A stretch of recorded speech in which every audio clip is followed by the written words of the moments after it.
Sir अक्सर देखा जाता है कि जब वित्त मंत्री जी बजट पेश करती हैं कृपया तो चेयर पे बैठ कर ना बोले। सर अक्सर प्लीज प्लीज प्लीज। अगर समय देंगे तो हम बगैर पेपर देख के बोलेंगे, मगर समय नहीं होगा तो पेपर पढ़ना पड़ेगा समय, सर। आप बहुत सीनियर सदस्य हैं, समय आवंटित होता है पार्टी दलों के द्वारा बीएससी मीटिंग में, ये चेयर नहीं करता, आप जरूर जानती होंगी। Please Raghav Chadha ji please. Sir अक्सर देखा जाता है जब वित्त मंत्री बजट पेश करती हैं तो रूलिंग कोalition के जो एमपीज हैं जो ट्रेजरी बेंचेस पर बैठते हैं वो सरकार की तारीफ करते हैं और कहते हैं कि इससे भारतीय अर्थव्यवस्था में क्रांति आ जाएगी इस बजट से, और विपक्ष में जो बैठे हैं वो अक्सर निंदा करते हैं, कहते हैं किसान की कमर तोड़ दी, बहुत महंगाई हो गई, अमीर और अमीर हो रहा है, गरीब और गरीब हो रहा है। लेकिन मैं आज प्रयास करूंगा कि एक ऑब्जेक्टिव एनालिसिस इस बजट का करूं और कंस्ट्रक्टिव क्रिटिसिज्म अपना आपके माध्यम से वित्त मंत्री को दूं।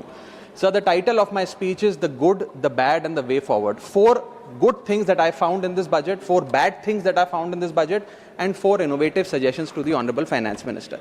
So the first good thing that I found in the budget is that there was an increase in the STT for derivative trading. Usually सरकार की निंदा हुई इस विषय को लेकर, मार्केट्स भी गिरी, लेकिन मेरा यह मानना है कि इस कदम से स्पेक्युलेटिव ट्रेडिंग यानी कि सट्टा ट्रेडिंग समाप्त होगी या कम होगी, और रिटेल इन्वेस्टर जो 90% रिटेल इन्वेस्टर एफएनओ सेक्टर में नुकसान भुगतता है फ्यूचर्स एंड ऑप्शंस के चलते, जुआ खेलता है, उसमें आपको रिटेल इन्वेस्टर की प्रोटेक्शन का एक माध्यम बन सकता है। लेकिन मैं इसी के साथ साथ वित्त मंत्री जी को याद दिलाना चाहूंगा कि एसटीटी का जेनेसिस क्या है, एसटीटी का जन्म कब हुआ। एसटीटी हमारे senior colleague mister P Chidambaram जब फाइनेंस मिनिस्टर थे तो उन्होंने इंट्रोड्यूस किया, and it was introduce to replace long term capital gain tax on equities. जब long term capital gain on equities zero था तब एसटीटी को लाया गया कि वे एक सिंपल अपफ्रंट लेवी होगी ट्रेड्स पर regardless of profit and loss.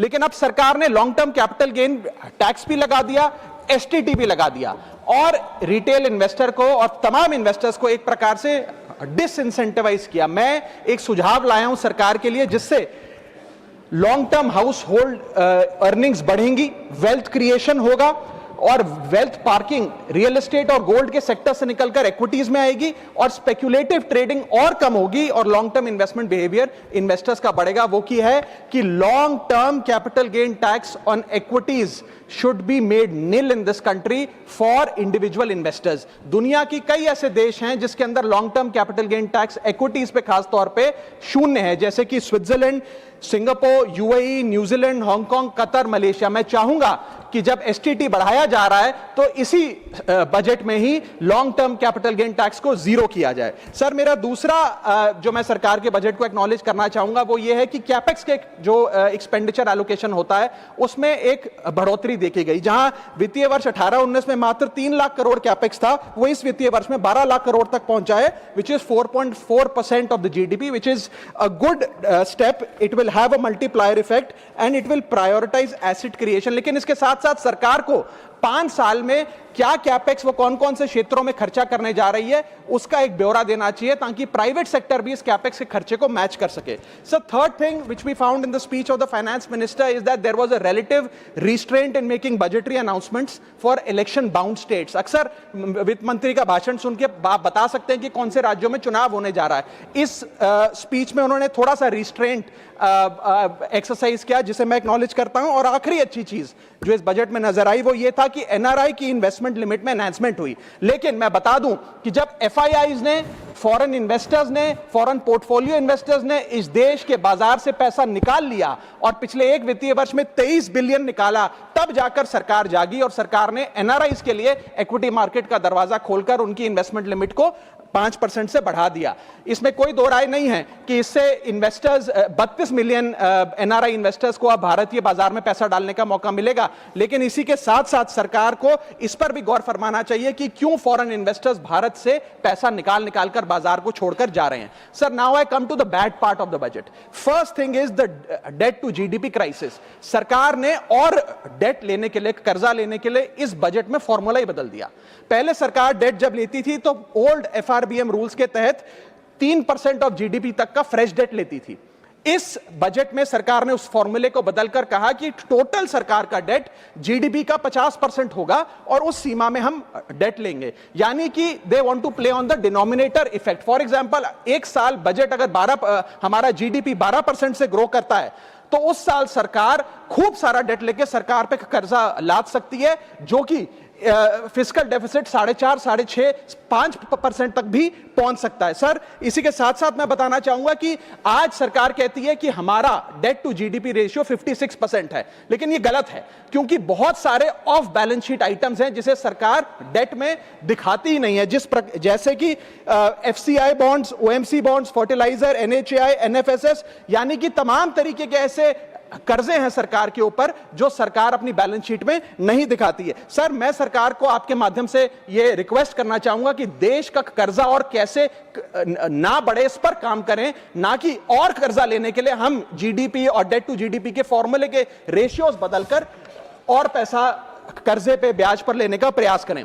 Sir, दूसरी दिक्कत जो इस बजट में नजर आई वो ये थी कि इनकम टैक्स स्लैब में चेंज नहीं हुआ।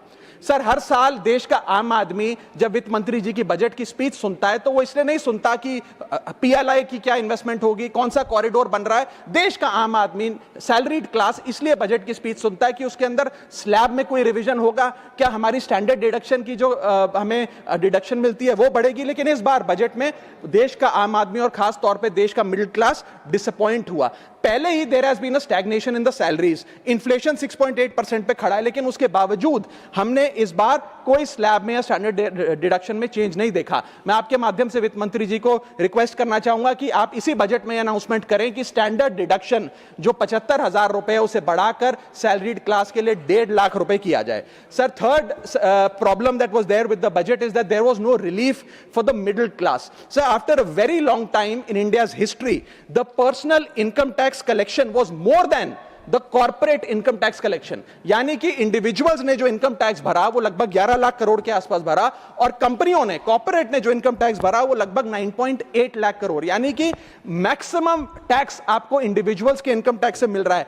आप मिडिल क्लास वो टैक्स भर रहा है। आज वो दौर आ गया है कि हम मिडिल क्लास को अपलिफ्ट करें, मिडिल क्लास को पैम्पर करें, नहीं तो मिडिल क्लास एक सैंडविच की तरह रिच क्लास और पुअर क्लास में दबता चला जा रहा है। सर, राइजिंग कॉस्ट प्रेशर्स के चलते पिछले वित्तीय वर्ष में मिडिल क्लास ने देखा कि उसके एजुकेशन के खर्चे में 8% की बढ़ोतरी हुई, हेल्थ केयर 9% से महंगा हुआ, रेंट 7% से, फूड 6% से, ट्रांसपोर्ट 5% से।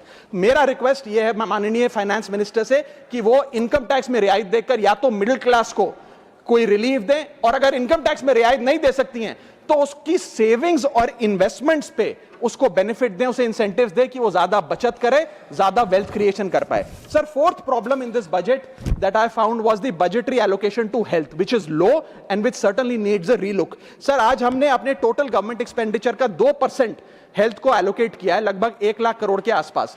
नेशनल हेल्थ पॉलिसी 2017 बताती है सर, और सरकार का ये अपना ऑब्जेक्टिव रहा है, गोल रहा है, that spending on public health should be 2.5% of GDP। आज हम 2026 में खड़े हैं, हमारी पब्लिक हेल्थ पे स्पेंडिंग मात्र 0.5% ऑफ जीडीपी। हम अपने लक्ष्य से कोसों मील दूर हैं। जहां यूएस में 18% ऑफ जीडीपी हेल्थ केयर पे खर्च होता है, यूके में 12%, जर्मनी में 13%, स्वीडन में, नेदरलैंड में, डेनमार्क में, जापान में, स्पेन में 10% ऑफ जीडीपी खर्च होता है, क्योंकि वो देश जानते हैं कि जान है तो जहान है। लेकिन हमारे देश में मात्र 0.5% ऑफ जीडीपी हम अपने हेल्थ पे खर्च करते हैं, और इसके चलते आलम यह है कि सरकारी अस्पताल में अगर आप चले जाइए, which is called the backbone of India's healthcare, वहां पर आपको पुरानी जर्जर बिल्डिंग मिलेंगी, मैसिवली अंडरस्टाफ्ड हॉस्पिटल मिलेगा, ओवरवर्क डॉक्टर मिलेंगे, पॉपुलेशन के हिसाब से बेड नहीं मिलेगा, जांच के लिए मशीनें नहीं हैं, दवाइयों की कमी है, और अगर इलाज की, ऑपरेशन की डेट मिल भी जाए तो वो डेट इतनी दूर होती है तब तक मरीज चल बसता है। Sir, the reality is that covid made us realise, and it was a wake up call for India's public health infrastructure, and I want to ask the house today, are we prepared, God forbid, if there were to be another pandemic और another big sort of raging pandemic in this country, and the answer to that is no। और private अस्पतालों की sir हालात ये हैं कि अगर आज आपको प्राइवेट अस्पताल में इलाज करना पड़े तो आपको लोन लेना पड़ता है, अपने घर के गहने, अपना रियल एस्टेट एसेट बेचकर पता नहीं कितने हजारों लाखों लोग हर साल भारत में गरीबी रेखा के नीचे चले जाते हैं, क्योंकि उन्हें एक हेल्थ इमरजेंसी के चलते प्राइवेट अस्पताल में इलाज कराना पड़ता है। सर, जैसे वन नेशन वन इलेक्शन इस देश में लागू किया जा रहा है, वन नेशन वन टैक्स की ओर हम बढ़ रहे हैं, वैसे ही one nation one medical treatment की ओर बढ़ना चाहिए। सबको नंबर 1 मेडिकल ट्रीटमेंट देश में मिले, ऐसी व्यवस्था बननी चाहिए। सर, मेरे 4 सुझाव जो आपके माध्यम से मैं वित्त मंत्री को देना